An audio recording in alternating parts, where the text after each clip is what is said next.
I'm just playing. I'm alive. My mic works. Everything's working today. I am fired up. Hello. It's the Morning Night Live on a Monday, and another manic Monday for the dog, right? So, yes. Okay, so lots of bullshit going on this weekend, and I just wish they would stop lying. They've had this stupid Trump lie meter on the Washington Post for however long they've had it, but they constantly lie about him. Like, take, for example, the stupid Newsweek article that someone wrote about, well, the possibility that Kamala Harris might not be eligible to be vice president because her parents were both not registered immigrants, not for 5 years in 1963, and blah, blah, blah, blah, blah, blah, blah, blah, blah. So Newsweek puts out this big article, right? And this is just a fucking setup. It's so obvious. Wow, 17 people, 17 likes. You are the best audience ever. My gosh, that's awesome. This bullshit article in Newsweek, right? And they talk about the fact that some lawyer made up some theory that she might not be eligible. Then, at the press conference, they go to Trump and they're like, well, did you see this news article about, Kamala Harris might not be eligible? And he repeats kind of the question back to them that Kamala Harris might not be eligible to be the president, blah, blah, blah. And, they keep asking about it. He's like, no, well, I don't know anything about it. I guess I'll look into it. But then they only play the soundbite of him repeating what the reporter asked him. Not the part where he says, well, I don't know anything about that. I guess we'll look into it. Meaning the I don't know. And now people are talking about Donald Trump is doing the same birther thing he did with Barack Obama. Y'all motherfuckers are just dirty. You're dirty, dirty, dirty. And not the good kind of dirty. God, assholes. Anyway, we're going to talk about the post office today, because now that's the other big scandal. Nancy Pelosi wants to bring Congress back because of the Postal Service, but not because of the fact they haven't done the second half of that stimulus package or whatever the hell they call it. The raid the print money and give it to people package. So we're going to talk about that today on the Morning Night Live. But you know what I got to do first? Well, there's two things. One, which I'll do right now, I got to play the intro. Johnny, play the intro. Ladies and gentlemen, coming to you live from the Lucky Dog studio in a hidden location somewhere in the upper Midwest of the United States of America, it's a brother making his own way, but with all the wrong opinions. Welcome to the Morning Night Live with your host, yours truly, Dawg Knight. Alrighty then, let's stop the music. I probably talked over myself there. Anyway, good morning. Welcome to the Morning Night Live with your host, me, Marty, also known as Dawg Knight on the internet. And welcome back to the Dawg Knight Channel. It is Monday, the 17th of August, 2020. This is the 396th episode. Did I say sixth? I tried to say sixth. I had a little problem with the part. The 396th episode of the Morning Night Live, and I am so happy that you're here. People rolling in pretty quick. 30 some people in here and 23 likes already. That's awesome. A great ratio there. And the second thing I need to do before I actually get into my stories today is I got to say good morning to everybody, as I always do. First in the chat today is Zero the Hero, who gets the bell. Good morning, sir. Also, good morning to Adam Richards, Select a Boy. Yeah, boy. Donatello Slap-a-Fellow, nice to see you back. I've missed you. Good morning, Aloysius Fudpucker. Kevin S., Kevin, the other day when I was having the technical difficulties on Friday, you did get a bell, but I want to make sure you hear it because I don't know if you came back and heard it in person. So here's your bell from Friday. There you go. Also, good morning, Aaron Meredith, Midday Sin, Stabbing Joe Scarborough, keeping them knives sharp, Black Hebrew Israelite. That's right. Cynical Lindsay, I said Adam Richard, Grillin' Pirate Pete. Good morning, Circus Zero, 80th what? I'm not sure what that is. Also, good morning to Renee Mayette, Tarai Deos. Oh my gosh, I'm so glad you're coming back on a regular. It's nice to have you here. Good morning. Hey, Larry. Good morning, Sean DW. DI Freighter Watcher. Who have I missed? Cindy Rochelle. Thank you for tweeting out the show before I did. Also, I'm still scrolling here. Tyler F. Good morning. Jaeger Pony, my favorite Canadian, one of my favorite Canadians, but mostly my favorite Canadian. And Makito Programmer, X-Bubba Hotep, Gunfox 61, and did I get everybody so far? I think so. Straight Sith Male, Bim Jim. By the way, I did see you had a very poignant point in my chat section, and I haven't replied to it, but yeah, I think you made a lot of sense there. And work is crazy for Gunfox.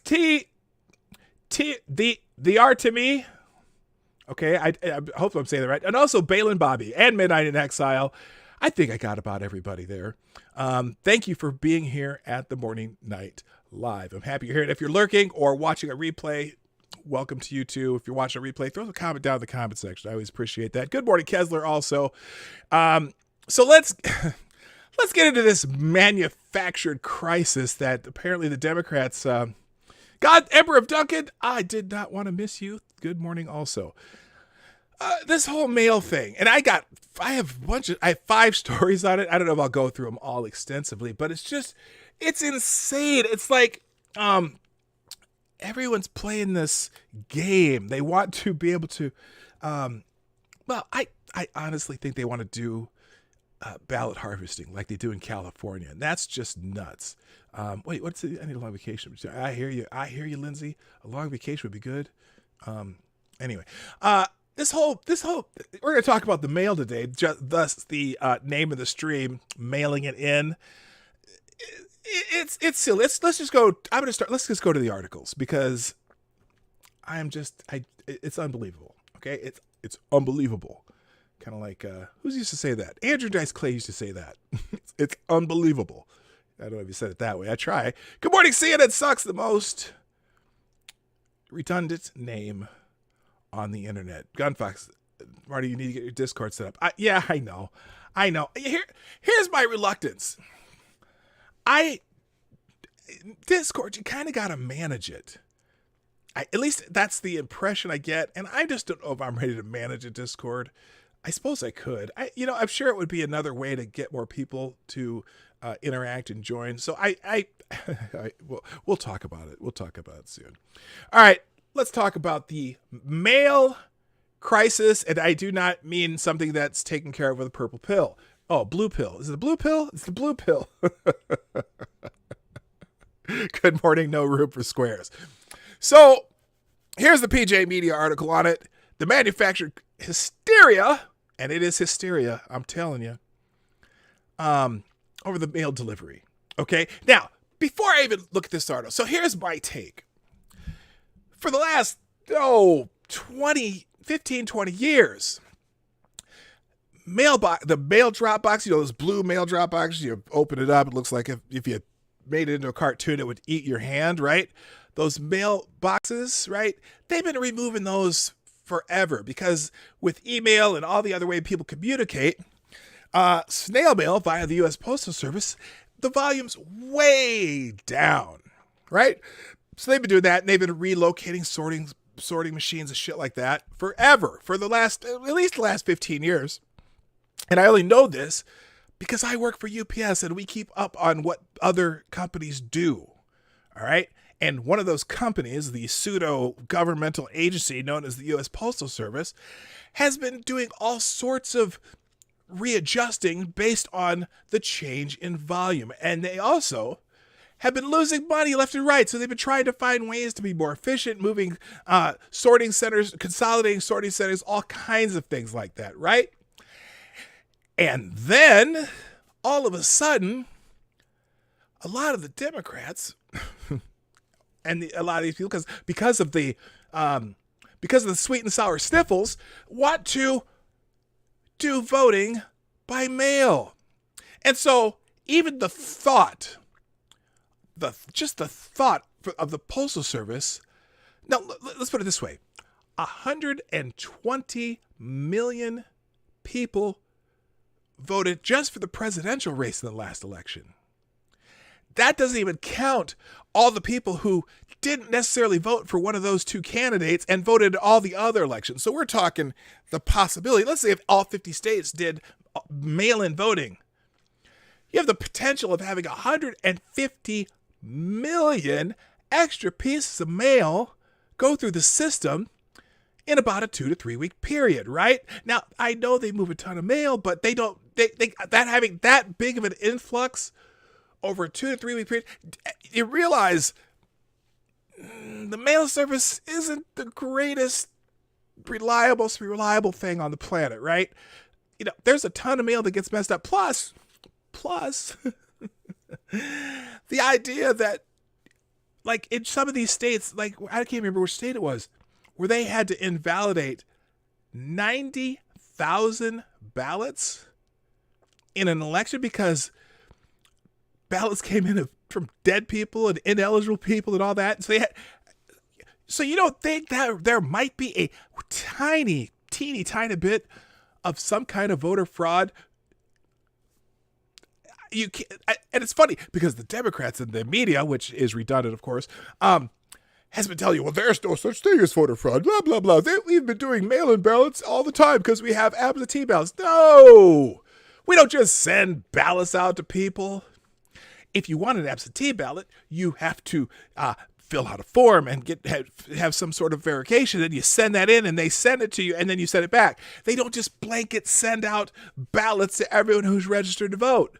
That's a whole different animal. But you know what? If you go on Twitter or you go on some of these news places like CNN Sucks, which is, I know is redundant, they'll tell you, no, this is the same thing. It's what do you mean? President Trump's going to mail in his ballot in Florida. Dumbass, no, he's not. He applied for an absentee ballot. And then he's going to have to send it in. It's not just a mail-in ballot where they just randomly send out, not even randomly, they send out ballots to every registered voter, whether they know if they're alive, dead, deceased, moved, gone, whatever. It's bullshit. Oh, MC.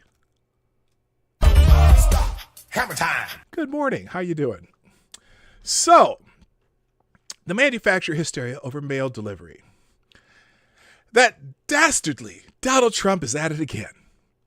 He is either the evilest man to ever hold the office of president or the dumbest.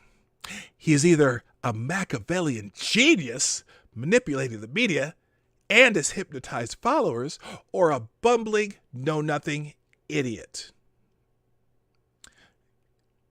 You know, that reminds me. You know, remember the Saturday Night Live skit? With if you're old enough to know this skit, it was a skit about Ronald Reagan, and the press was outside of the Oval Office, or no, they were in the Oval Office, and he's doing an interview, and he's all chummy and this and that and da da da da da, and I'm this, and I love my Jell-O pudding and this and that, and then the press left the White House office, and then all of a sudden he's this genius. Okay, you're going to do this and this, you're going to do this, blah, blah, blah, blah, blah. And someone from the press walks back in, he's back to, oh, and I think Mommy's going to take me over. I'm going to go have a nap.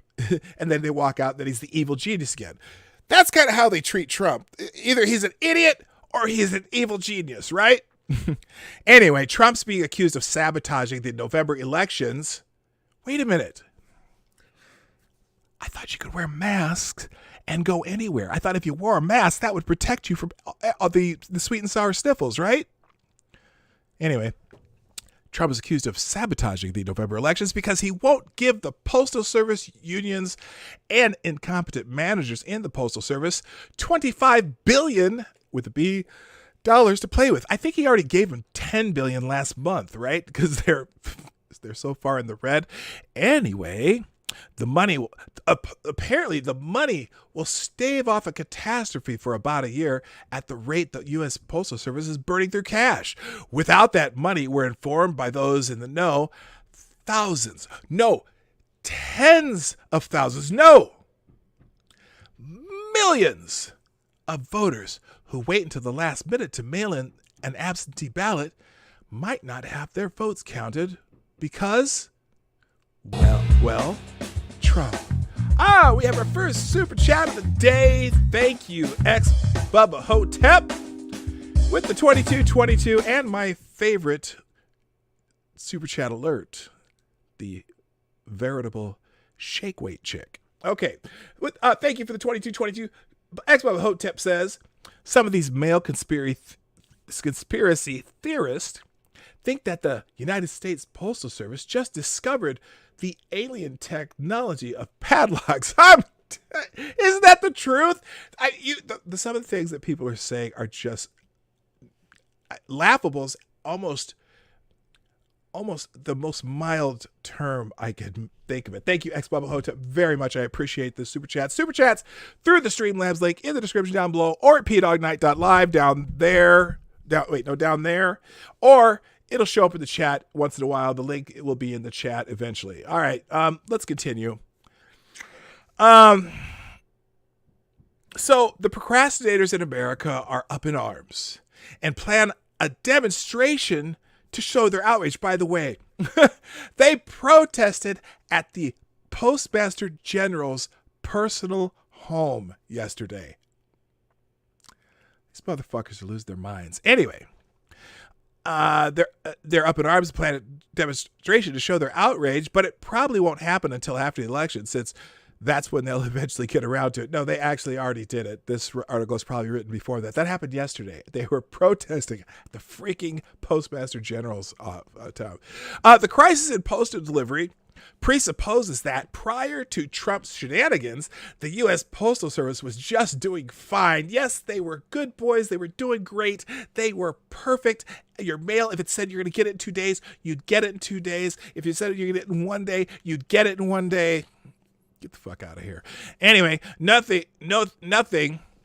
that a few tens of billions of taxpayer dollars couldn't fix. In fact, that's what the postal unions are saying. In a statement released on Saturday, the letter carriers and Postal Workers Union assure the public that even without the money, they can do the job. Quote, this is from, I don't know what this is from, the National Association the National Association of Letter Carriers, the NALC, and the American Postal Workers Union, APWU, know the truth. The members of these unions are the people who actually process and deliver the mail. Postal workers and letter carriers both say unequivocally that no matter how much the administration tries to undermine trust in the postal system,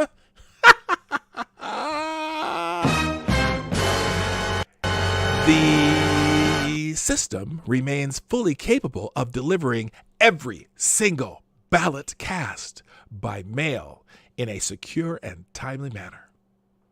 Isn't that special? Indeed, the NALC assures that even if every single vote in the November 2020 election were cast by mail, the U.S. Postal Service would have no problem delivering the ballots, whether or not Congress provides the funding included in the HEROES Act.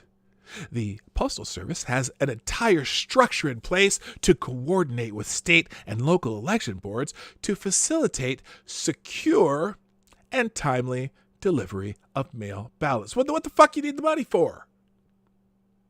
Sorry, did I swear again? I did it again. I am just, holy moly. Anyway. So what's all the hubbub about then? The letter carriers say they can deliver the ballots on time. The postal employees claim they don't need the extra cash.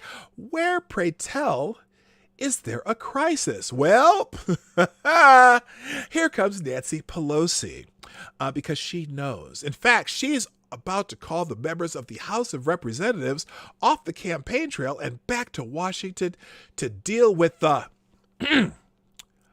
crisis. According to Politico, Nancy Pelosi and other top Democrats, including House Majority Leader Steny Hoyer, Democrat from Maryland, and House Majority Whip Jim Clyburn, Democrat South Carolina, discussed the possibility of returning early to an emergency leadership call Saturday afternoon. During an emergency leadership call, Democrats are looking to address the organizational issues at the Postal Service in the coming weeks, not to provide additional funding at this time, according to sources familiar with the discussion. Whatever. Nothing says crisis in Washington quite like pulling politicians away from their campaigns for a political stunt, like holding an emergency session of Congress. Yes, this is an emergency. One option would be to vote on a modified version of a bill introduced by House Oversight Chair Carolyn Maloney, New York, earlier this week that would prohibit the U.S. Postal Service from implementing a planned organizational overhaul that critics maintain would handicap mail-in voting. Other top Democrats also floated addressing other issues, including expired federal unemployment benefits and voting rights. But Democratic sources said the immediate focus, at least for now, is seeing how many ballots we can harvest so we make sure that Joe Biden wins this election. Oh, that's not really what it says. Their main focus is preserving the Postal Service ahead of the election. Yeah, right. So now Democrats want to become experts at mail delivery and dictate to management how the mail should be delivered. Yes, only deliver the votes for Joe Biden. Make sure you have some good, what do you call that? What do you do? The MRI machines. They use MRI machines to check the votes. In fact, I think they're going to give funding for that. The media is also doing their part fanning the flames of crisis. Here are some of the headlines of choice. Okay, I got to get ready for this one. U.S. Postal Service removes mail collection boxes and reduces post office hours as critics accuse the Trump administration of voter suppression. This is CNN. Oh, by the way, the Obama administration removed tens of thousands of mailboxes without a peep from the unions or Democrats. Do you know why? Because no one was using the fucking boxes. Sorry, I swore again. Oh, here's another headline from the Washington Post. Trump's assault on the U.S. Postal Service gives Democrats a new campaign message. From the New York Times. Postal crisis ripples across the nation as election looms. And Reuters. Exclusive. UPS, FedEx warn they cannot carry ballots like U.S. Postal Service. The Reuters headline is hysterical. UPS, where I work, and FedEx are not supposed to carry ballots. They aren't the U.S. Postal Service. There would have to be an act of Congress before they could carry ballots. But if it gins up outrage, all the better. All right, next article, because we're going to stay in this theme for a little bit. The Breitbart article. According to Peter Navarro, Democrats want the U.S. Postal Service to be a ballot harvesting service. On Sunday on Fox News Channel, Fox and Friends Weekend, White House Trade and Manufacturing Advisor Peter Navarro accused Senate Minority Leader Chuck Schumer, Democrat, New York, and House Majority Leader Representative. Yeah, they put minorities. House Majority Leader, Representative Nancy Pelosi, Democrat of California, of trying to turn the U.S. Postal Service into a ballot harvesting service. Navarro said, let's think about it first. First, the irony of what's getting Chuck and Nancy back to Washington. It's not concern about the working men and women of America who really need our help right now. They want to come back so they can rename the post office the United States Ballot Harvesting Service. So it's unfortunate we get these in the middle of the election. We get all of these new cycle things going on, and they seize upon it. A deal for a new coronavirus relief package, Navarro said. You can't have either side cross the other's red lines. What are the red lines here? The red lines are bailing out massive blue states that basically did not do a good job in terms of taking care of the public. A lot of these are sanctuary cities and states, which basically got into the hole. They're in by giving a bunch of money away to illegal aliens. So that's clearly a red line. But anyway, and the president doesn't support ballot harvesting. Nancy and Chuck want a big amount for that. You know, there are other things. You can't make the Republicans pay for things like Planned Parenthood, and certainly the Democrats have their red lines. Okay, so anyway. But moving on, here's the New York Post version of this fuckery. A prior comment up there, and there. By the way, I do have, if you have your coffee, this is time to take the Scott Adams style simultaneous sip. I do have my reparations coffee in my 2020 For Fuck's Sake cup, which you can find on PDogNight.live. Click the merch tab. That's my only merch of the FFS items. Oh, I put my Teespring link in the description down below too, because I also have a mask. That's, that'll save you from the coronavirus. In fact, it is the finest mask. It's the best mask. It's one of the from the best manufacturers of USA quality. I'm not really sure if they're made in the USA, but it does say the same thing, 2020 FFS. And I'm getting mine pretty soon. I already ordered one. So time for the sip. Grab your coffee. That is good. All right. Moving on. Oh, thank you, ex-Bubba Hotep with the 666. Yes, this is the Devil's super chat. And as you can see, we have another shake weight one. Thank you, ex-Bubba Hotep, who says, I'm having a battle between... I'm having a battle... Oh, well, I'll get Gunfox, too. Gunfox is in the mix. We'll just let that one, the old dancing dad, do his thing there. All right, ex-Bubba Hotep says, I'm having a battle between my head and my table. Unfortunately, the table is giving. I'm having a battle between my head and my table. Unfortunately, the table is giving. Okay, I'm being really stupid here because I'm not quite getting it. But thank you, sir, for the devil's tip in the super chat arena. Thank you so much. And also Gunfox61 with the $2 who says it would be funny if the FEC throws out all mail-in ballots and says the election must be redone with no mail-in ballots. You know, it's going to be a shit show. And apparently most of these states that are actually approving the mail-in ballots slams head to table. Oh, okay. I got it. It took me a minute. I'm not all that bright every day. Most days I'm bright, but today I got that manic thing going and my brain ain't working all that well because I'm just in a great mood. Everything here is working. I love it. And I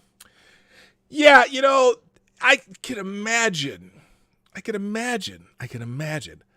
You know, let's just take, what was it, New York? Someone said it was New York where they threw out 90,000 ballots. Could you imagine the uproar if they have to do that in every state, throw out a huge percentage of ballots? And here's the other thing. Donald Trump thinks he's might be in play in New York, thanks to Bill de Blowhard and Andrew. I was going to say Andrew Comstein. Andrew Cuomo. I'll say his real name. Just imagine how the uproar over the fact that they have to throw out invalid ballots and how long that shit could go on. Holy shit. So anyway, as we talked about a little earlier, Nancy Pelosi is calling the House of Representatives back to vote on USPS, as in U.S. Postal Service, legislation. Yay.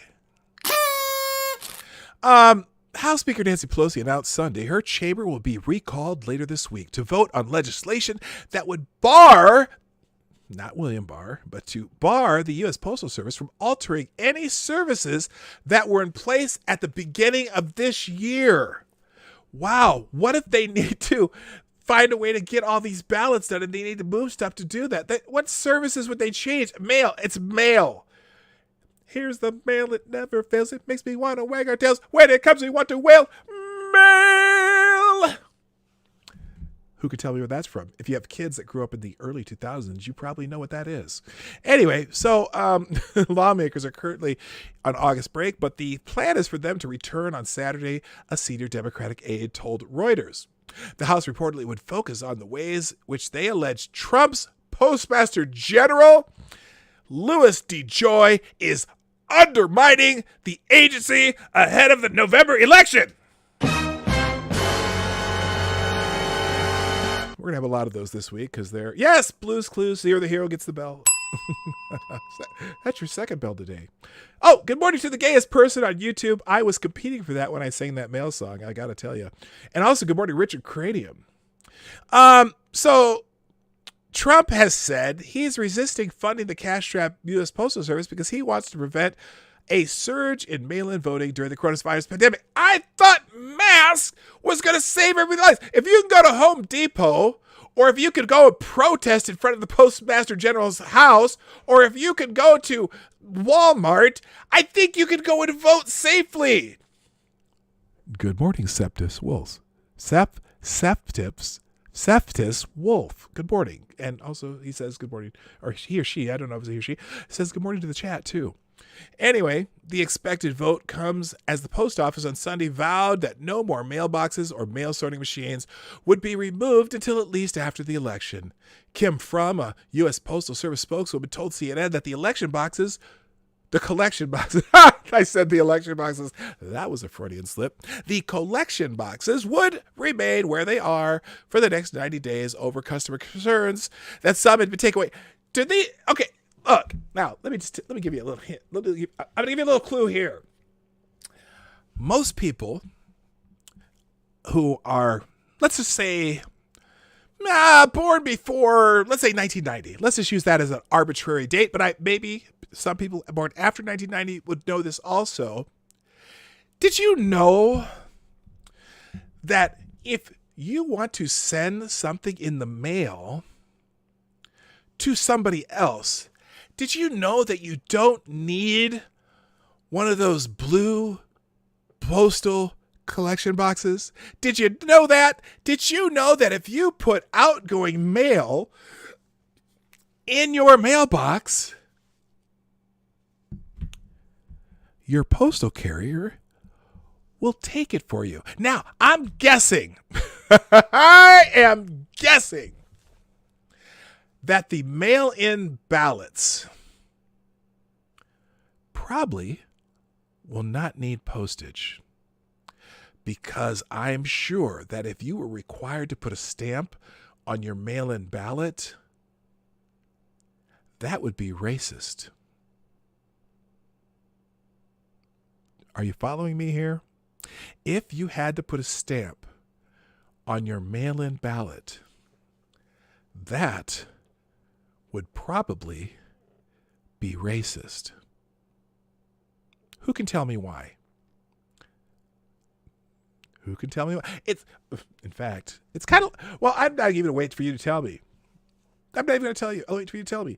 Because, look, if having to have an ID is racist because somebody, I don't know why somebody wouldn't have an ID.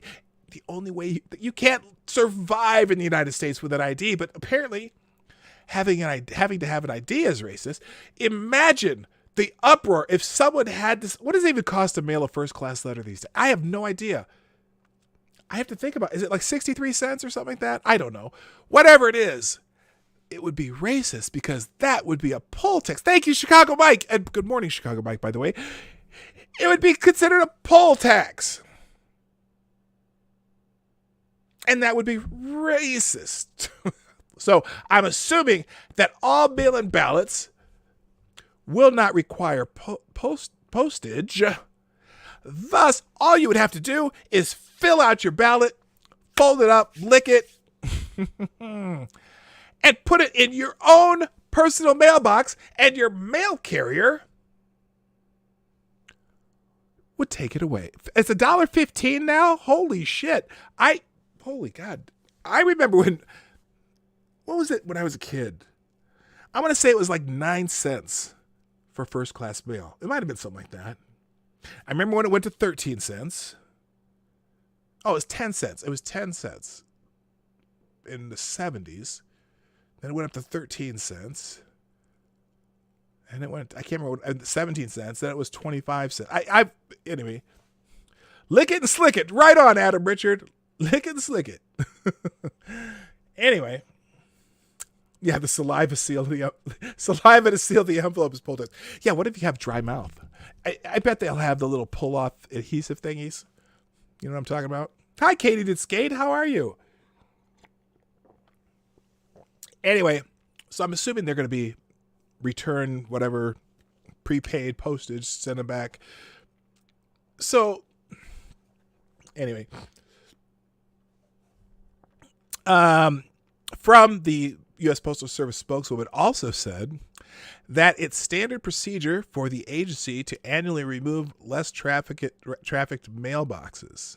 Yeah, they've been doing that for years. They're based on the density testing, boxes are identified for the potential removal, and notices are placed on the boxes to give customers an opportunity to comment before the removal decision is made. It said from added that the process is one of the many ways the Postal Service makes adjustments to our infrastructure to match blah, blah, blah, blah. You know what the other problem with this mail-in voting is? Now, I don't know what voting is like where you are. In Minnesota, we still have paper ballots, okay? So they have this paper ballot that's like, 20 inches long, two sides. And, you put a line to show who you're voting for or whatever. And then they put it in the machine. So for mail-in ballots, I don't think these are going to be standard size envelopes either. Because the ballot, there's a lot of people, it's not just the presidential election. You got ballots for the entire freaking thing, your state offices, city offices, judges, any referendums. So these mail-in ballots are good. It's not going to be a standard size letter. That's also going to slow down the Postal Service. I mean, it's just stupid. And again, I thought masks were going to save everybody. By the way, do you realize that I think it's 155 days now? 155 days. When they said 15 days to slow the spread. Oh, this is it. Here, right here, right there.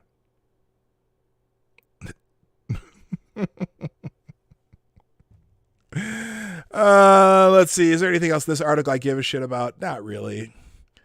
Just the expected vote comes as the post office on Sunday vowed that no more mailboxes. We already said that. All right, enough of that shit. Oh, but Joe Biden and Susan Rice have weighed in. Come on, there we go. Joe Biden, Susan Rice leapt on Hollywood conspiracy theory about non-existent mailbox removal in Oregon. Apparently there. So Biden says they're going around literally with the tractor trailers picking up mailboxes. You ought to go online and check out what they're doing in Oregon. I mean, it's bizarre. Jamie Lee Curtis says, I swear, like the moon and the stars in the sky. I swear, in broad daylight, the driver of the something truck had a red cap on. Oh my God, with white letters. Oh no, he's wearing a MAGA hat. What the hell's going on? What the hell? Okay, well, it's going to pop up. There. Oh, shit. There it is. Outright attempt at stealing the election by denying access of the U.S. Postal Service. Let's not let it happen, Joe Biden. Get the fuck out of here. And then Susan Rice, a friend in Portland, Oregon, sounded the alarm as post boxes are being removed from neighborhoods. He sent this pic.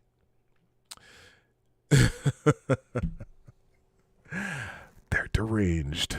Just completely and utterly deranged. Sometimes I don't know whether to laugh or cry at the state of the left and what they are attempting to do to our great country. This day, though, I am laughing my ass off. Okay, he didn't say that. He said, I'm laughing pretty hard at Joe Biden and Susan Rice. And it's an easy one. Hollyweirds. Mia Farrow and Jamie Lee Curtis tweeted a ridiculous gotcha photo. Whoops. That's not the one I wanted. I wanted the gotcha bitch. photo of trucks removing the USPS mailboxes from Oregon neighborhoods as supposed evidence that President Trump is removing mailboxes in an effort to stop people from mailing in their votes. Matt Whitlock says, okay, it's one thing for the actress from Halloween to spread conspiracy theories. She's seen some things, but the former White House National Security Advisor following suit, it is pretty nuts. Yes, it is nuts. Already top door cray, right? My guess is that Portland has quite more than a few shy Trump. My guess is that Portland has quite more than a few shy Trump voters at this point. Having watched their city burn and violent crime spike for months on end, Biden may suspect the same thing since he too leapt on the TDS-induced conspiracy theory. Here he is, Biden on UPS on the Postal Service at a virtual fundraiser tonight. Okay, I already read that. He also commented on the recent news about the Postal Service, including that it is removing mailboxes in Oregon. I was joking earlier with a couple in the call. I wonder if you're outside trying to hold down your mailboxes. They're going around literally with tractor trailers picking up mailboxes. You ought to go online and check out what they're doing in Oregon. I mean, it's bizarre. Here's the thing, too. Joe Biden's old enough to know that you can put mail in your mailbox in the post. Wait a minute. When do you think the last time Joe Biden mailed his own mail? Never mind. He probably doesn't know that. The problem? The mailboxes are being replaced because they're old and presumably on schedule for replacement. That's it. Nothing to see here. Here it is. The explanation, they're replacing old mailboxes with new ones. And also, I also saw, it's funny because I saw someone tweeted out a picture of what a car carrier, it was carrying two postal vehicles, and the people are saying they're even taking away their vehicles so they can't deliver the mail. The two vehicles that they were carrying, they were taking to the post office because they were brand new. They were getting new, larger postal vehicles. They were shiny. Even the tires were new and shiny. But this person thought that they were taking vehicles away from the post office because Trump told them that he wants to slow down the mail. There's a word for that, I think. What's the word? Derangement. And finally, from the Federalist, Joe Biden and Taylor Swift. Yes, Taylor Swift, who has embraced her new, very public political persona. Taylor Swift, Joe Biden, members of Congress, and corporate media are embracing a bizarre conspiracy theory that Donald Trump is having U.S. Postal Service mailboxes removed in an effort to obstruct mail-in voting in the upcoming presidential election. This hoax spread after pictures of local U.S. Postal Service boxes being removed went viral on social media. Looks like the U.S. Postal Service is pulling out mailboxes in Brighton. Oh, this is really happening. Wow. They're going around literally with tractor trailers picking up mailboxes, Biden said in a virtual fundraiser, according to reporter Holly Otterbein. You ought to go online and check out what they're doing in Oregon. Yeah, we've already read that one. According to an investigation by KATU, I don't know where KATU is. Anyone know? It doesn't matter. The White House has had nothing to do with the removal. The local postal service is simply replacing old boxes with new ones. Oh, duh! I would have never thought of that. Postal Service spokesman Steve Doherty told the Boston.com that removing the boxes is standard procedure when they become rusted, require paint, get vandalized, which I'm sure over the last 77 days now, nowadays 78, since that guy, may he rest in peace. George Floyd was hurt. I'm sure a few mailboxes have been vandalized too. Hell, if they're going to smash ATMs and windows and burn down buildings, I'm sure they've smashed a few postal mailboxes, right? I wonder if Donald Trump sent them to destroy the mailboxes. Anyway, Postal Service spokesman Steve Doherty told Boston.com that removing the boxes is standard when they become rusted, require paint, get vandalized, or simply need to be replaced. These trucks are on the street daily, Doherty said, of the flatbeds seen hauling the mailboxes. They're part of our field maintenance fleet. The U.S. Postal Service has long been mismanaged. Government reports during both Republican and Democratic presidential administrations have shown the Postal Service, which is supposed to be a self-funded instead of receiving bailouts from Congress, has been overspending for years, largely on its oversized pensions. Oh, the Postal Workers Union, yes, because the government always has more money to give them.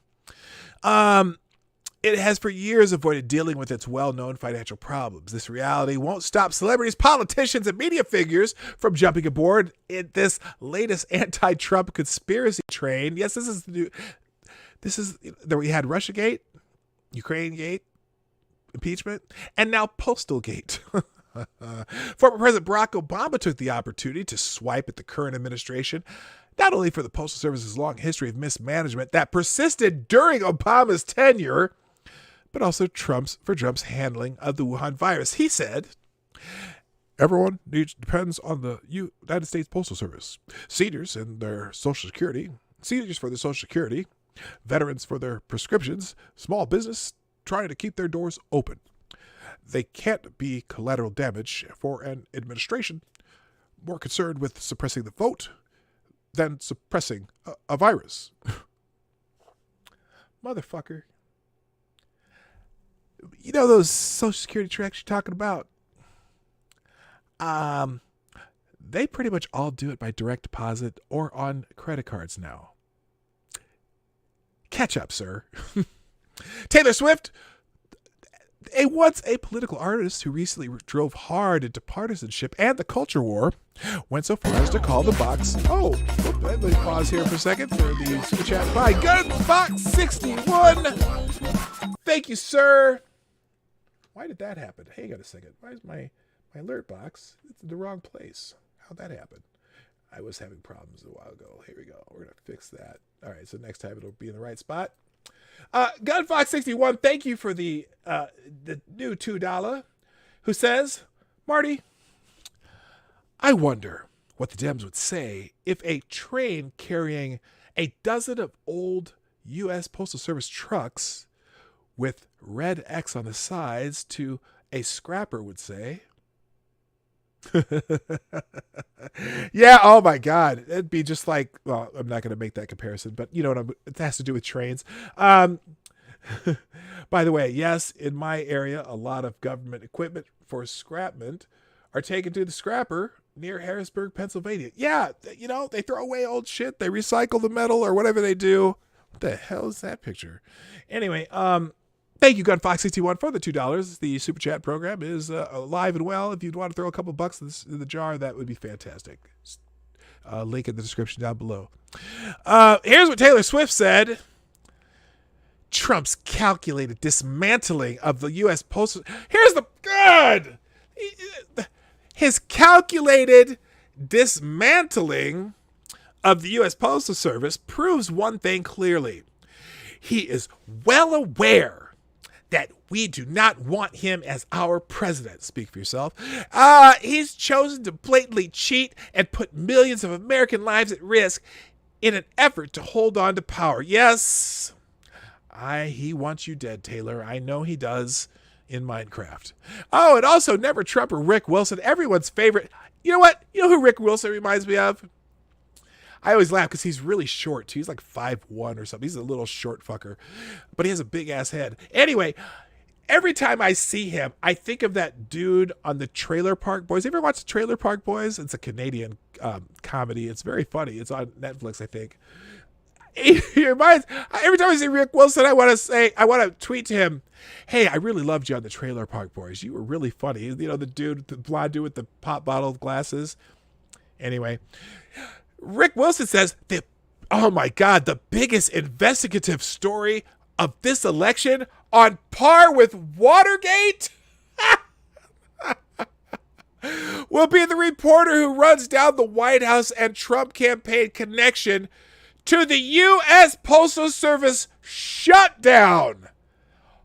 What fucking shutdown are you talking about, you freaking moron? Weirdo, punk ass bitch motherfucker.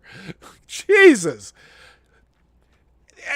It's like they're playing a fucking game of telephone, or some people call it Chinese whispers. China is asshole. I mean, Taylor Swift, the dismantling of the United States Postal Service. Rick Wilson, the U.S. Postal Service shutdown. Fuck me. Are you kidding? Holy. Any of you watch John Ward? I think John Ward's hilarious. I haven't seen much from him lately. I got to check his channel because his notifications don't come up. But he has that song where he goes, it has that one song that he plays at the end of his show, like his outros. Holy fucking shit. Boy, this town is lit. Oh, I'm over. It's over. Real fucking Alex Joner. Anyway, holy fucking cow. Anyway, this is too sweeping and organized to be some random place. Yes, absolutely. Here's what happened last week when Trump was going to fly to his resort in New Jersey. And he left the White House, the whole White House staff, saw him off, right? And he went, I think he went to campaign somewhere, or he did a speech somewhere. And then in between the other things, he stopped. See, he went and stopped at the United States Postal Service headquarters, right? And he had his very select group of people who were there, very secret meeting, who said that they were going to go, and they were going to go out, and they it was very quiet meeting, secret, and nobody's talked about it yet, and nobody in the Postal Service has talked about it yet. He had the new postal director there, and he had a bunch of just, I'll call them cronies, right? And what they did is they had this secret meeting, right?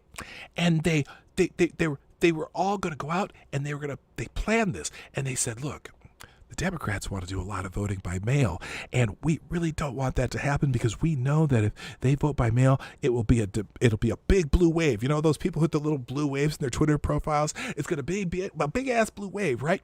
And so we are going to send everybody out and make sure that all the post office boxes, you know, those ones that are out in the public, not, you know, because we know that people don't understand that they could just mail it from their house, but all those little post office boxes, we're going to take the busiest ones in only the Democratic dominated areas, right? In the blue states and the blue areas, we're only going to take them from those places. So there's no way that those people will be able to mail their ballots in, right? And if we do that, if we do enough in enough of those places, because they're really stupid, they all think they have to use the blue boxes, and they don't really know that we're going to replace them. We're going to tell them we're going to replace them, but we're not really going to replace them, right? And all of you go out and start dismantling it. In fact, Trump, because they didn't have enough people to do it, Trump actually was on one of those trucks wearing a MAGA hat, but to hide his face, right? And he went out on one of those trucks, and he actually unscrewed some of those boxes from the cement that because they anchor them in the cement with big long, screw things that go into some metal shit, and he did some of that himself, and they've been doing it all over the country to make sure that nobody whatsoever could mail their ballots. There'd be no way to do it because those blue mailboxes were going to be gone, and they're going to be gone just long enough that they won't be there for the election. And then after the election, they're all going to poof. They're all going to come back, because we're going to come back and put it all back, and we're going to pretend like those boxes we're going to pretend like those boxes were there all the time, but we stole them. We took them away.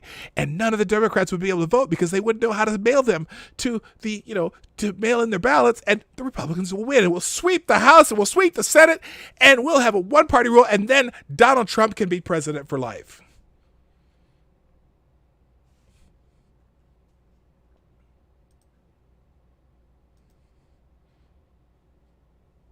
That's the plan. I'm not sure if it's going to work, but they're going to try it. That's what they're doing, right? Right, Rick Wilson? Right, Taylor Swift? Right, Jamie Lee Curtis? Right, Susan Rice? Right, Joe Biden?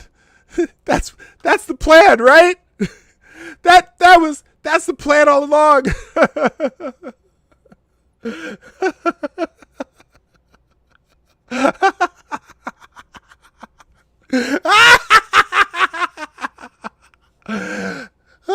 Oh, these motherfuckers.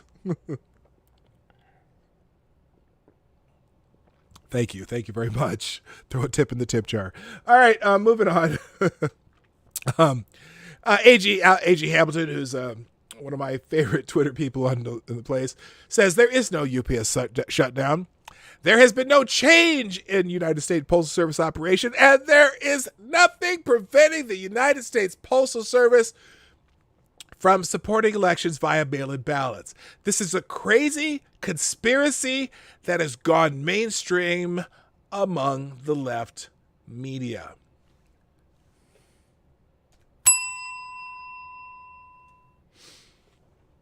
Fuck an A. Oh, Ana Navarro. I forgot about Ana Navarro. I saw this one too. So Ana Navarro, the so-called Republican strategist, never Trumper, and commentator for mainstream outlets ABC. That's not okay. That's generous. And this is CNN. Also perpetuated the conspiracy, despite being paid by supposedly impartial news outlets. This is CNN and ABC. Navarro is essentially a Democrat campaign surrogate hosting a roundtable event for Biden on the importance of making Donald Trump a one-term president. She also spread this conspiracy theory by posting pictures of USPS moving aging mailboxes with a caption suggesting moving a handful of mailboxes is part of some White House conspiracy to corrupt the 2020 election. It should be needless to say, but Manhattan and Portland are heavily Democratic areas, so even replacing old mailboxes were an attempt to steal the election. Those cities would be among the stupidest locations to try to carry out any such scheme. Yes, see, because the Democrats, when it comes to those blue mailboxes, Democrats and idiots most affected. Those cities would be the stupidest location to try to carry out any such scheme. The amount of votes stolen would easily be backfilled by the legitimate votes cast in these heavily blue areas. Here's her post. I've seen 2 posts today, supposedly USPS mailboxes being removed. One in Manhattan and one in Portland. Given the rhetoric coming out of the White House and Trump lackey Postmaster General, who just decommissioned 671 mail sorting machines, this is alarming. What in the hell is going on? Okay, Karen. Jesus Christ. And then here's another one, Jane Meyer. Anyone thinking Trump's assault on the Postal Service is a rogue move needs to understand that Mike Duncan, Trump's Postal Service chairman, is McConnell's guy. Great. He led the Senate GOP's $100 million super PAC.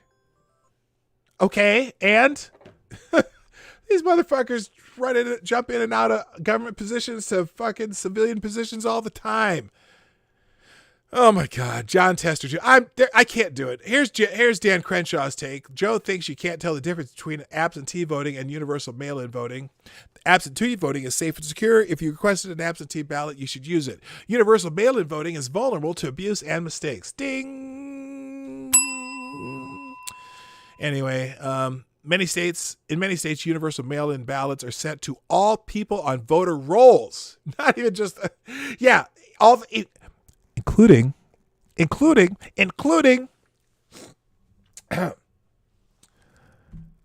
I see dead people.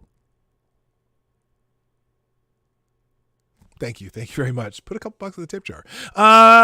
Anyway, it's fucking insane. God. Anyway, I'd buy that for $1. What you buy what for $1? Anyway, the only other, there's tons of news that I could go over for the weekend. By the way, the 78th day of Portland riots, where the police have declared a riot, and it's been 18 days since the feds have been involved in this, I think, or something like that. I don't know. Let's see. Oh gosh, in my neck of the woods, there's this guy running for the state Senate, I think, or the state House of Representatives, who took a BLM protest out to the suburbs, like really out to the suburbs, because what they did is they went and protested outside the Minnesota Police Union Chairman's house in his neighborhood. Now, I don't even know if he was there, the police union president, but there were some teenage girls outside having a barbecue, and there's a whole thread on this from Alpha News in Minnesota. Basically, these people met at some place in St. Paul, got in a caravan, and a bunch of people jumped in cars, like hundreds of people jumped in cars, and they all caravanned out to the suburb where this police, the police union? The police association president lives. And when they got there, this man on the microphone that I'm about to show you is,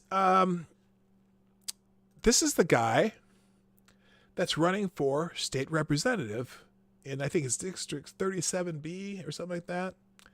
I'm gonna show it to you and listen to him. Please, this is in front of the police union chairman's home in a suburban neighborhood about 30 miles north of St. Paul. I'm a black man being terrorized by this fucking Klansman right here. Calling him a Klansman, and these girls are just some teenage girls out there barbecuing. Living in your goddamn neighborhood. All the Klan exists in Hugo, Minnesota, and it's right here. Don't run now. Don't run now, racist white people. This guy right here, he seems nice, right? Running for state representative. They did not. I don't know. We pulled the fuck out. I'm right here. Come on over here with your Blue Lives Matter sign. Blue Lives ain't shit. And if people in Hugo don't support black people, fuck Hugo, Minnesota. I meant to say that. Threatening to burn it down. Now we can get to what I was talking about. And there's several clips from this, but they threatened to burn down the neighborhood and all this other shit and made a lot of noise. And I don't know if the police ever came or not. In fact, I can check the thread here. Let's see. And I'm opening this up real quick. I think he had a whole, let's see what Alpha News has here. Yeah, fuck Hugo, Minnesota. Hugo's just a northern suburb of the Twin Cities. Typical suburb. Thompson won his primary last week and has received endorsement from the Minnesota DFL party. Attorney General Keith Ellison, Representative Betty McCollum, and Governor Tim Walz, who had not commented on the matter as of Sunday night. Thank you to Rai Deos. Welcome back again, as I say, who says, Rai Deos says, I'm bringing it back. No taxation without representation. Yes. Am I shaking? Is that me or is that my monitor? Here, hang on a second. That's because the camera. I got to be careful. That's pretty weird. Anyway, here we go. There's an article on this. Here, I'm going to read this. This is so in Minnesota, they call the Democrats the Democrat Farmer Labor Party, and apparently the DFL has broken silence on House candidates' threats. Let's see where this shows up on the screen here. Here, I'll make this a little bigger here. No, that's good. That works. That's good. So they call it the Democratic Farmer Labor Party in Minnesota. DFL breaks silence on House candidate's threat. Thompson won his primary last week and received the endorsement of the Minnesota DFL party. Attorney General Keith Ellison, Representative Betty McCollum, she's a whack job, and Governor Tim Walz, who hadn't commented on the matter as of Sunday night. The Minnesota DFL party chairman, Ken Martin, broke his silence Sunday evening regarding the threatening and inflammatory comments made by one of his party's candidates during Saturday's protest. We're coming after it. Let's see, I'm trying to say this right. We're coming at for everything that you motherfuckers took from us. What did they take from you, John? I'm curious. I'm curious what you think that these suburbanites having a barbecue, especially the 14-year-old girls you're screaming at. What did they take from you, John? I'm curious. A DFL endorsed candidate for the House District 67A during a protest outside the home of Bob Kroll, who leads the Minneapolis Ku Klux Klan. I'm sorry. That's not it. It's the Minneapolis Police Union. This whole motherfucking state burned down for $20 fucking dollars. You think we give a fuck about burning Hugo down? He added, referring to Kroll's hometown of Hugo, Minnesota. As we've seen. Thank you, Gunbox61, who says, if a guy did that to me, I would have just put 5 rounds into his chest, 3 to the head. I put the boot of freedom down the commies bastards. Pip pop pip, 3 to the head. Does the job very well in Minecraft, of course. Thank you, Gunfox61. I tell you what, if these motherfuckers show up in my suburb, I have some really nice. Well, I don't want to be threatening, but just stay the fuck out of my neighborhood. I'm gonna ask for this. You're gonna be yelling on the mic. I'm gonna ask for some time on the mic, and I'm gonna talk to them. And I think I would say, what the fuck are you protesting here for? What are you accomplishing right now? All you're doing is pissing people off and making more people vote for, wait for it, Donald J. Trump. He told, thank you, Chicago Mike. Stop, hammer time. Chicago Mike with a 749. Haven't tipped you in a while. Trump is trying to steal the election because the media said so. And they are so trustworthy. Yes, the media is trustworthy and serene and oh so honest. Thank you, Chicago Mike. I appreciate that very, very much. Then the John, what's-his-face, then told a man holding a Blue Lives Matter sign to take that sign and stick it in his motherfucking ass.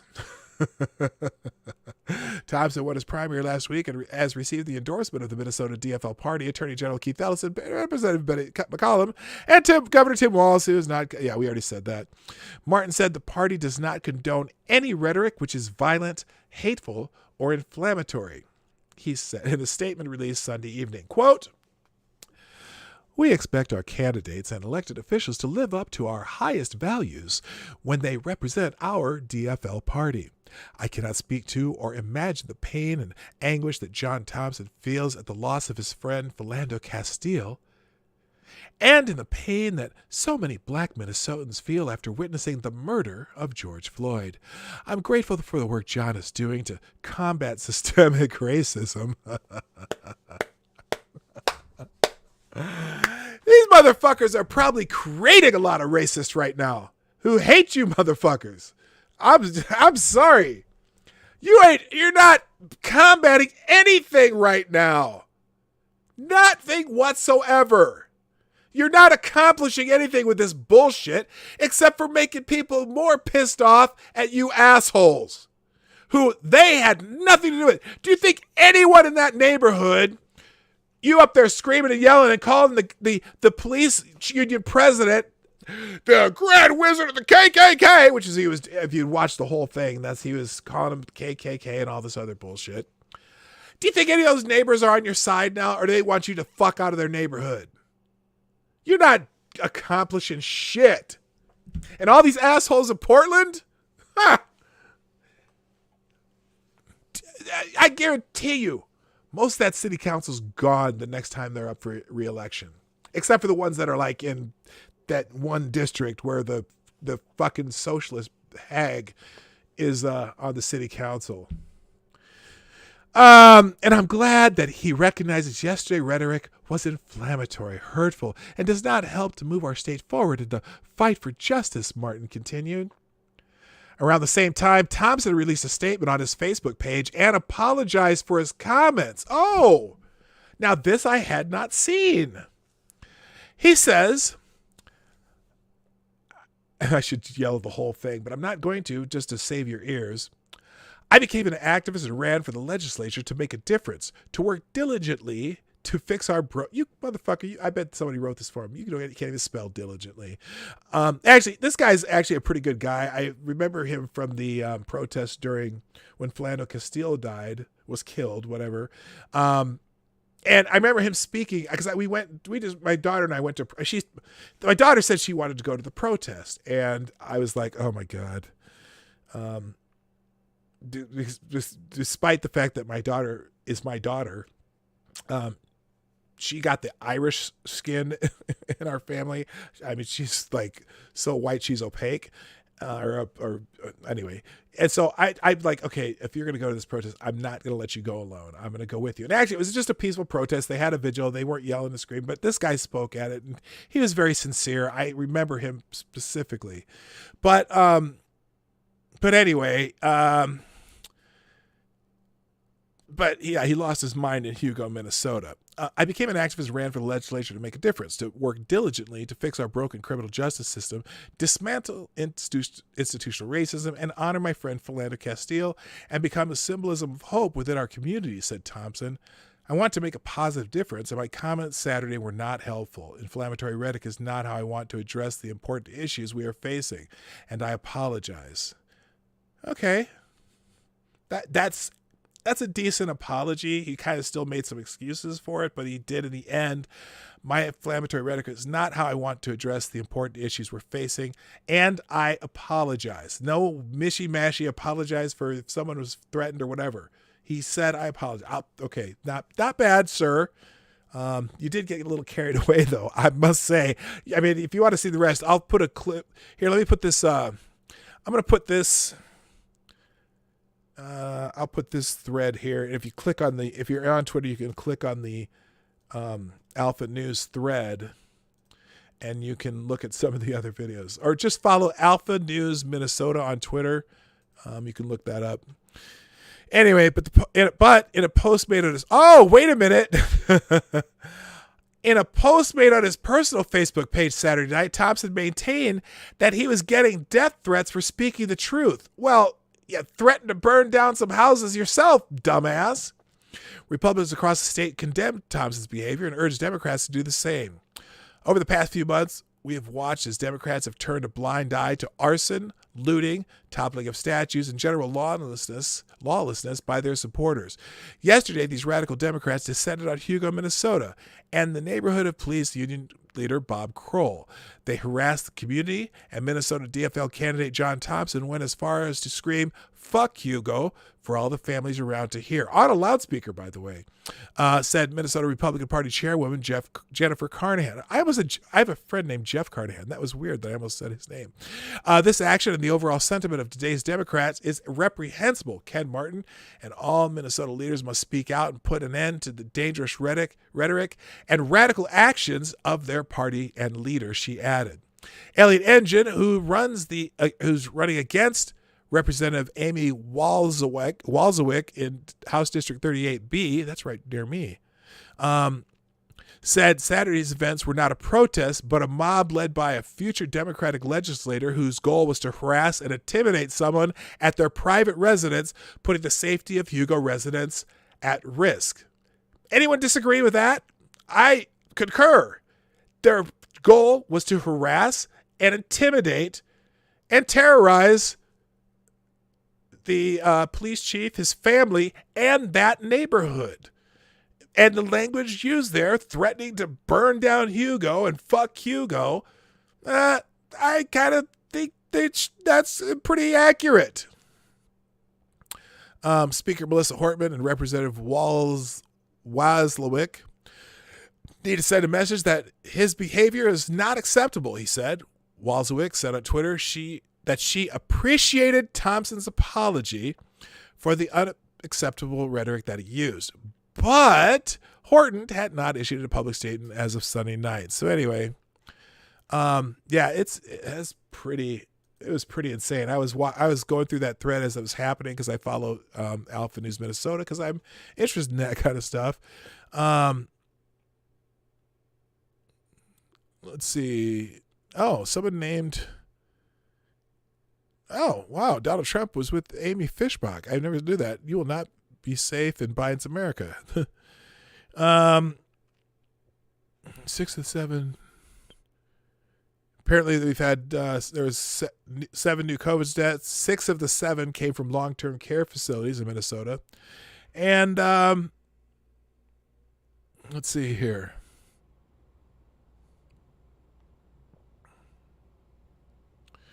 Oh, that's right. Kamala Harris was one of the people who was raising bail money for for the rioters.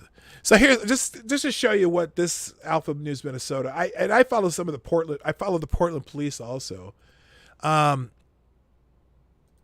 Here's somebody splattered fake blood in front of the Minneapolis 5th precinct last night. So this is the scene there.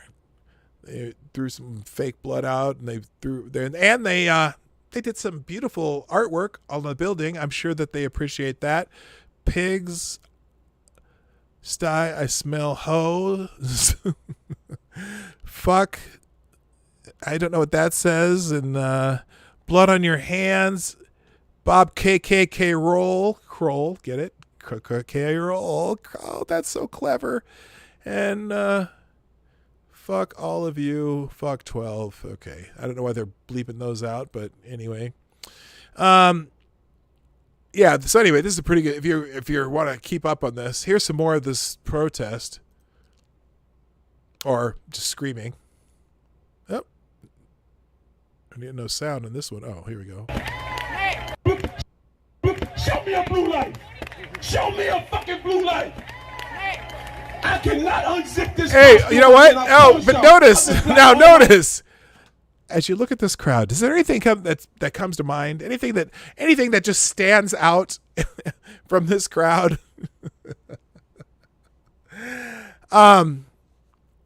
Well, if you're playing Where's Waldo, we found him because he's the one with the microphone. Oh, there is one other black person there, but look at all the people standing around him. I can't scrape this toast off my skin, but these cowards in these blue uniforms, they can take that shit off and go back to being regular people, shopping in our stores, making money off our goddamn tax dollars. Yeah, he's. I'm glad y'all making them uncomfortable here in Hugo, Minnesota. God damn it, we'll pull up to Duluth, Minnesota. We'll pull up to Virginia, Minnesota. We'll pull up to Hammond, Minnesota. We trying to tell you that we sick of y'all white ass treating us like shit and acting like we ain't comfortable with it. I'm not comfortable getting my ass kicked by you coward ass white motherfuckers in your. So now I'm curious if Mr. Thompson has been harassed by the police or had his ass kicked by the police, and what was he doing when I'm curious. I mean, what did he do when he got his ass kicked by the police? I don't know. Yeah, DFL candidate screamed at teenage girls. Yes, we knew that. I'll do one more if I can find one. Yeah, here it is. So the group is. So here's what happened. If you aren't following along, you just got here. These people got in their cars in in St. Paul, and drove to Hugo, Minnesota, a suburb about 30 miles north of the downtowns of both areas. Whatever. 30 miles, it's probably 40 miles. And they all drove out to have a protest at the Minnesota Police Union president's home. So anyway, he seems nice. John, what's his name? John Thompson? That was his name? What the hell was his name? I forgot. His name is, what the fuck's his name?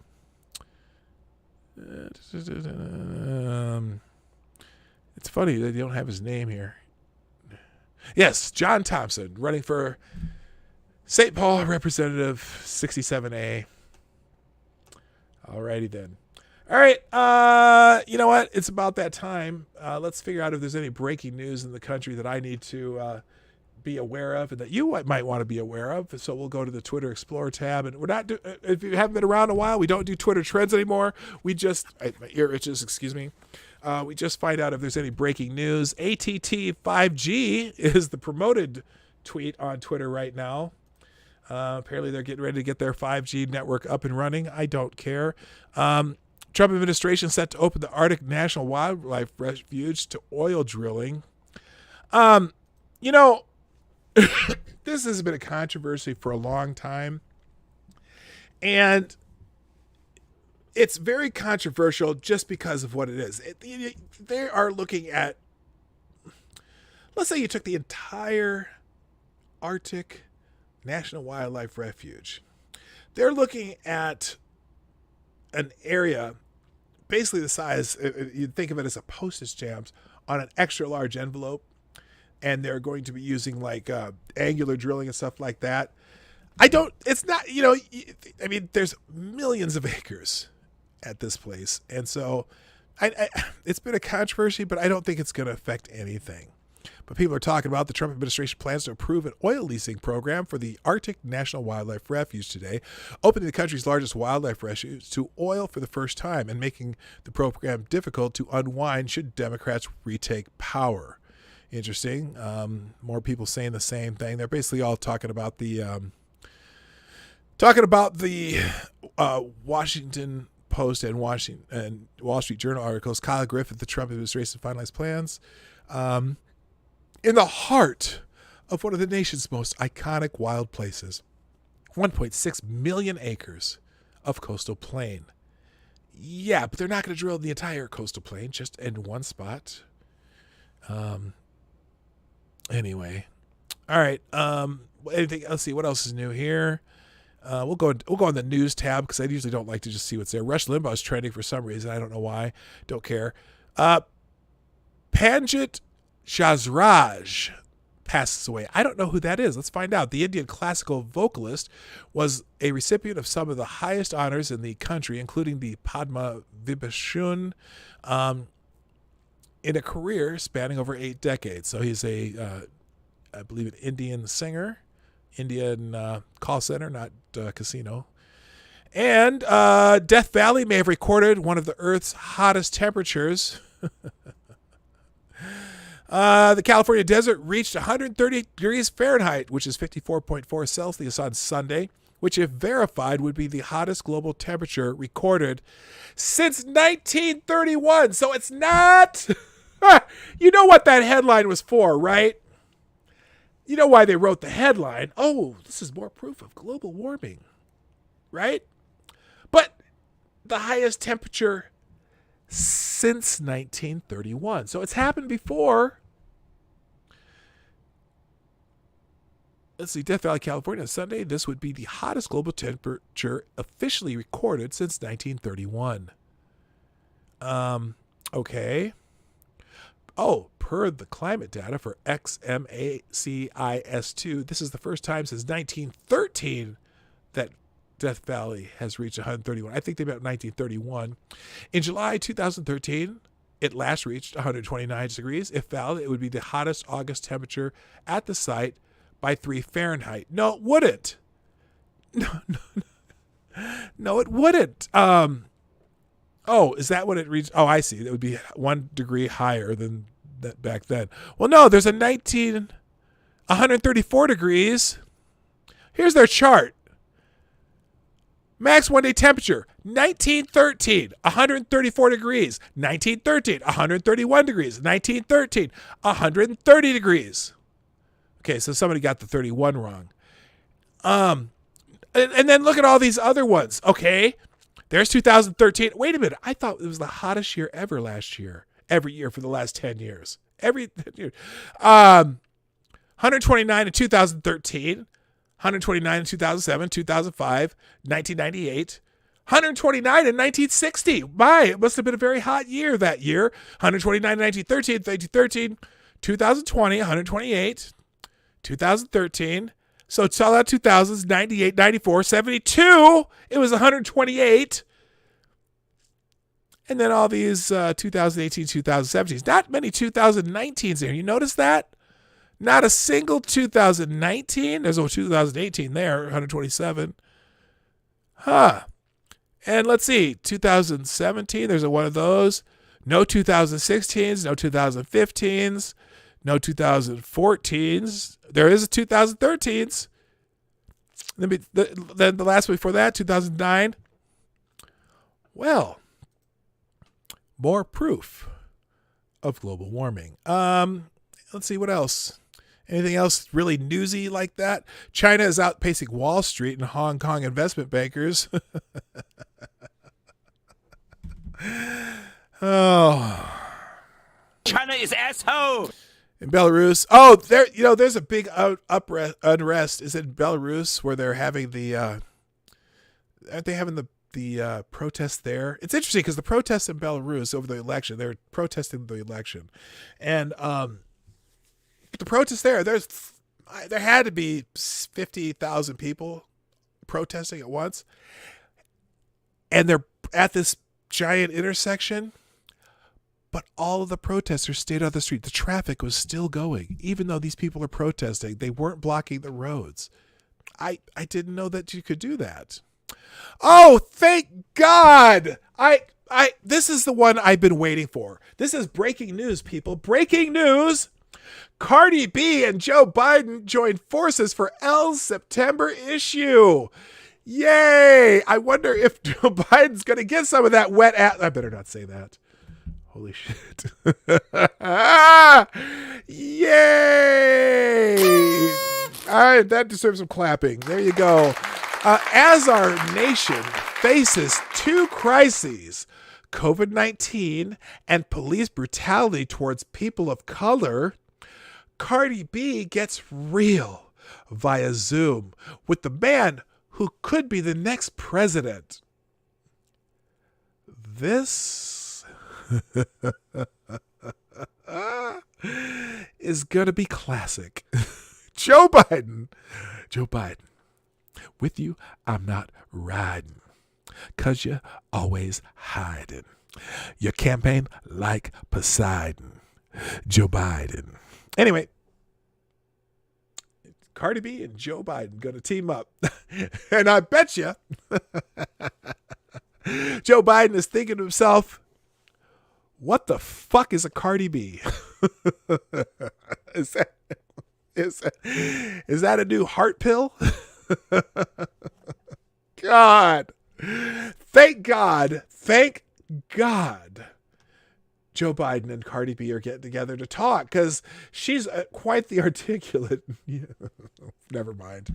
Oh my God, they've lost their fucking minds. Let's see. Anything else breaking here? Wear a mask to help reduce the spread of COVID-19, and oh, thank God, the fact checkers confirmed that Kamala. Excuse me, I got to say her name right. Can't say her name wrong. Kamala Harris is eligible to serve as U.S. president. Fact checkers confirmed. Yay! My God, I'm so glad they cleared that up.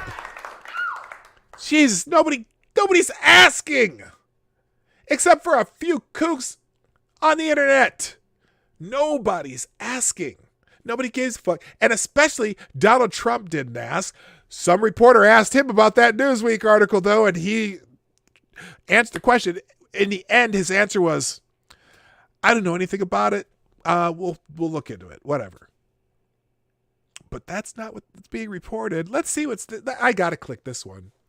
And it's time for you to go. Multiple fact checkers, including AP, PolitiFact, and Snopes, confirmed that Kamala Harris was born in Oakland, California, therefore making her a natural-born citizen of the United States to be eligible to serve as both vice president and president. No shit! Why were they fact-checking it? Oh, they're trying to blame it on Trump. It was that news. This is how they set shit up. It's such bullshit. claim Senator Kamala Harris is not eligible to serve as U.S. president. False. Okay, and nobody gives a fuck. Everyone knows she was born in Oakland. Nobody is disputing that she was born in Oakland. And that's how it works for now. Jesus Christ. And I'm waiting for someone to say something. Okay, nothing Trump here. I didn't read the articles. I'm sure there's something about Trump in it where he said, I don't know anything about that, because he was talking about the Newsweek article. I don't know anything about that, which means I don't know. I guess someone will find out. Anyway, anything else? All right. More infectious corona strain found in Malaysia. Oh, yay. How coronavirus complicated California's worst power shortage in years. Oh, because everyone's staying home, running their air conditioners and shit. You know, oh man. Meadows says no more mail sorting machines will be removed between now and the election. Okay, who cares? She's eligible to mutation of COVID. Belarus. Pelosi to recall House. We already did that. How the world's largest garbage dump evolved into a green oasis. That's from yesterday. Okay, that's enough. That's enough of this crap. It's all crap. It's all crap. There's so much more. There really is. There is so much more, but I didn't get to it today. But tomorrow, we'll be back here like we are every Monday through Friday at 10 o'clock Eastern, 9 o'clock Central, 1500 GMT for the Morning Night Live. The show is brought to you by you. Please, donations down in the down in the description. We do donations through Streamlabs, Venmo, and Cash App. Now we added Venmo and Cash App. And please share the stream. I know I didn't say it earlier, but share the stream if you can. Throw it on. Oh, you know what's weird about that? So I was looking at my analytics for the show, and a lot of my stuff comes from just the notifications and from my Twitter notifications. But as far as outside notifications other than Twitter, some of you are sharing this on Facebook, and about 20% of my outside notification traffic comes from Facebook. I'm like, wow, because I don't put it on Facebook at all. So some of you are sharing that. Thank you for doing that. People are finding the channel through Facebook, and I thank you. I don't do that. So thank you. Share the stream. Hit the share arrow. Send it out to whatever your favorite social media is. You can follow me on mine's Twitter, Gavin Parler. I'm very active on Twitter, but mine's Gavin Parler are also places where I send out notifications. If you're not on Twitter, you can use those. And finally, like I said, donations through the PostalGate.live website right there. And that's where you can get these 2020 for fuck's sake merch. There's only a couple items. They're kind of cool. I ordered a couple myself recently. And that's it. So, ladies and gentlemen, I have to thank you like I do on the daily. It's been great fun. I got to go, though. My name is Dawg Knight, and I'm out of here. Have a great day. Bye-bye. Hey, this is Dawg Knight, and thank you for watching today on the Dawg Knight Channel. If you have an observation or remark you'd like to make about this video or my channel, I absolutely welcome you to write it in the comments section down below. I really look forward to hearing from you.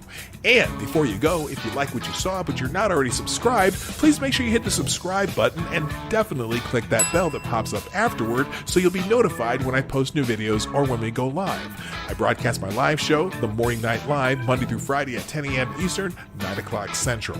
A special thank you to all supporters of this channel who share our videos on social media and who make donations through the Streamlabs link, which is also in the description down below. Thanks again, and until next time, I'm Dawg Knight, and I'm out of here.